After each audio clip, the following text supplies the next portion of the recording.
The content of this podcast is provided for general informational purposes only and is not intended as, nor should it be considered a substitute for professional medical advice.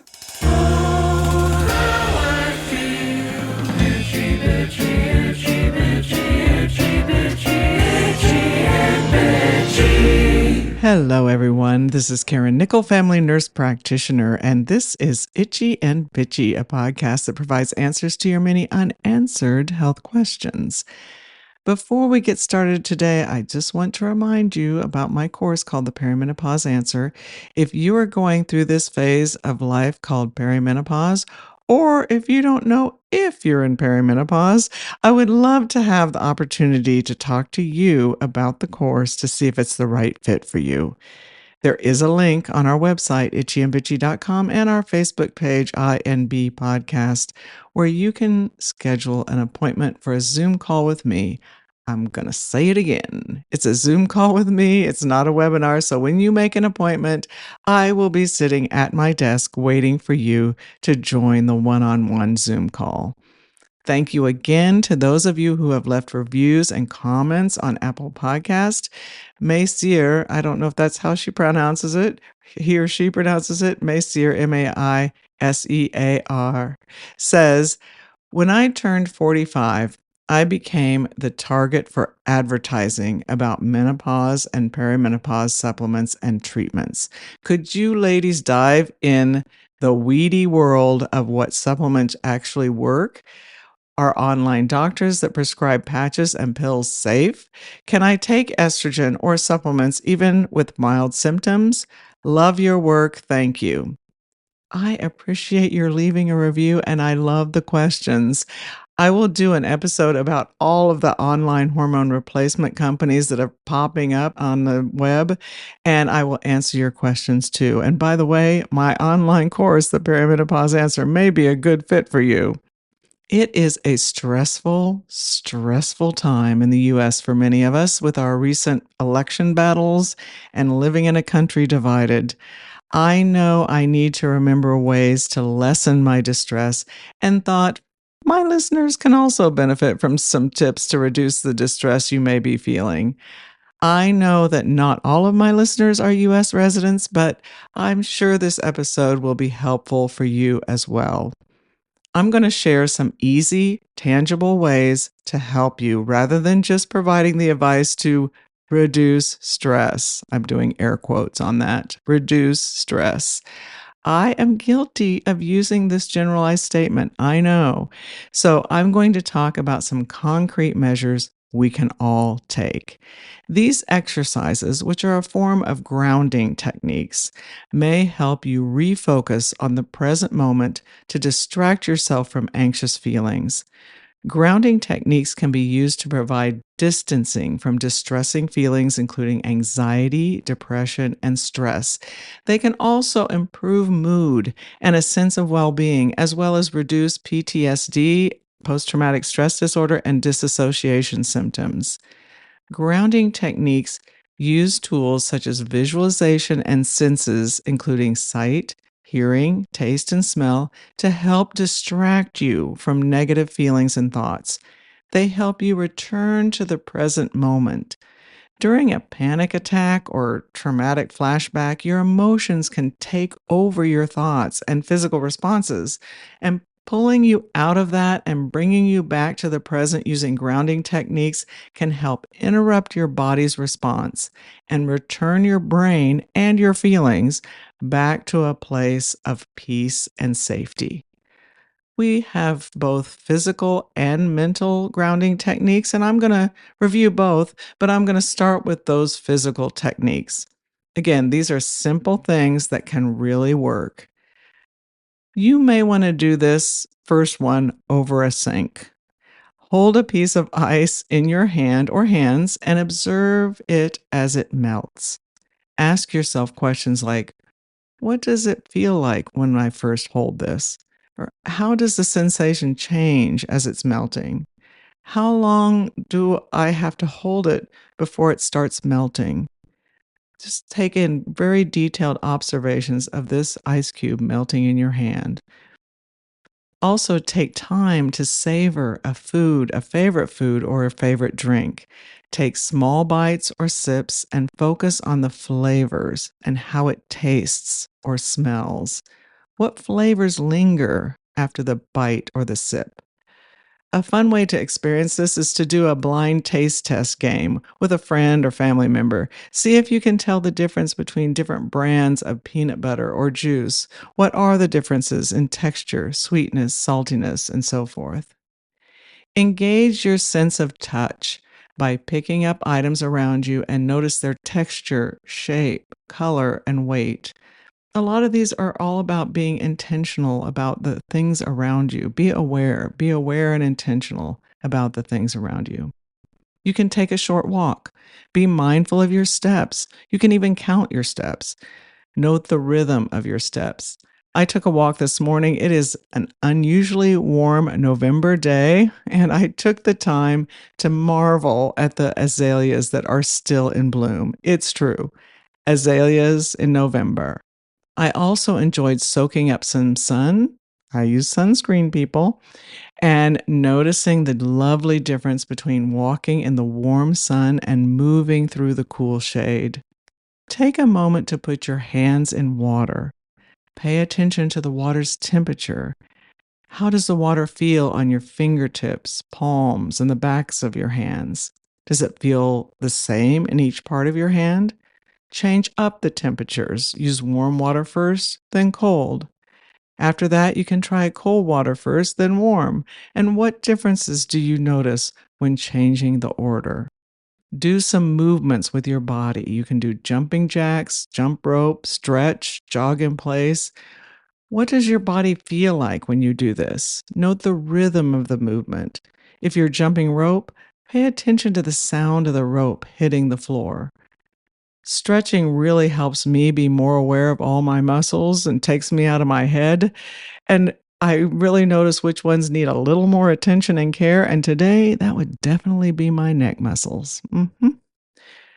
Listen to the sounds around you. Is the wind rustling through the trees? Do you hear birds singing? Traffic noise? Planes overhead? I'm trying to be more mindful of the sounds around me other than the ear-splitting sound of my husband making a smoothie every morning with his amazingly loud blender. Breathe in a fragrance that you love. It could be a spice, a lotion, a cup of tea, scented candle, or oil. Savor the scent and think about the qualities it has. Is it sweet, spicy, crisp, fresh? Take deep breaths and feel the air moving in and out of your body. Feel that deep breath moving your belly and then feel the air moving out of your body. Just be aware of that and pay attention to that. The 5, 4, 3, 2, 1 method is one that allows you to use your senses while you're on that short walk or wherever you are. You start with listing 5 things you hear. So, 5 things you hear, then 4 things you see, followed by 3 things you can touch near you, 2 things you can smell, and 1 thing you can taste. Also, that 5, 4, 3, 2, 1 method sounds a little bit like 12 days of Christmas, which that could be a distraction technique for you too if you can remember all the words. Up next are mental grounding techniques to lower your feelings of distress. Back in a minute, so stay with me.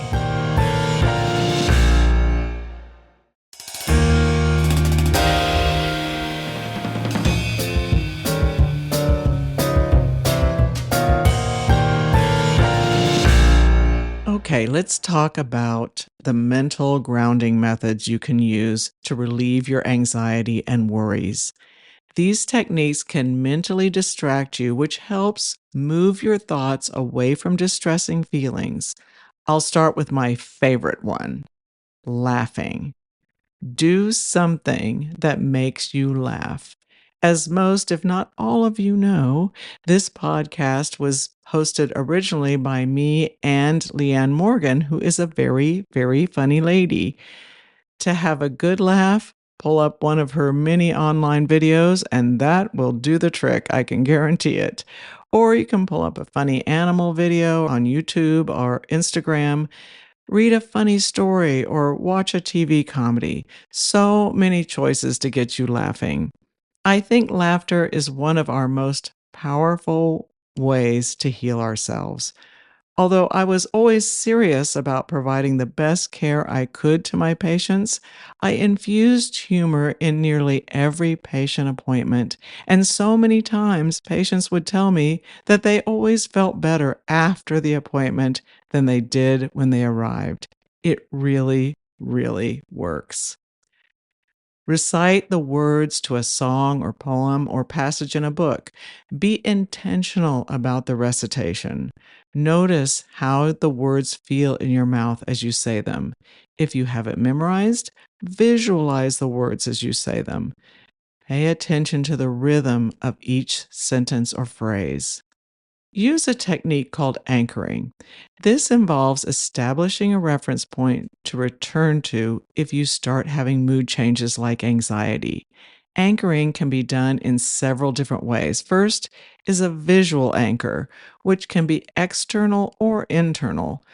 An external anchor is something that is readily available to you to see when needed, like a locket you wear daily or a picture you have in your wallet. An internal visual anchor involves mentally visualizing a place or scene that you recall as peaceful and calm. You can use an auditory anchor when you experience distress. An external example of this type of anchor is whistling or singing to relieve stress. I personally have about a 5 note whistling range, so it's not a great option for me, but I will sing versus whistle. But whatever you want to do is good.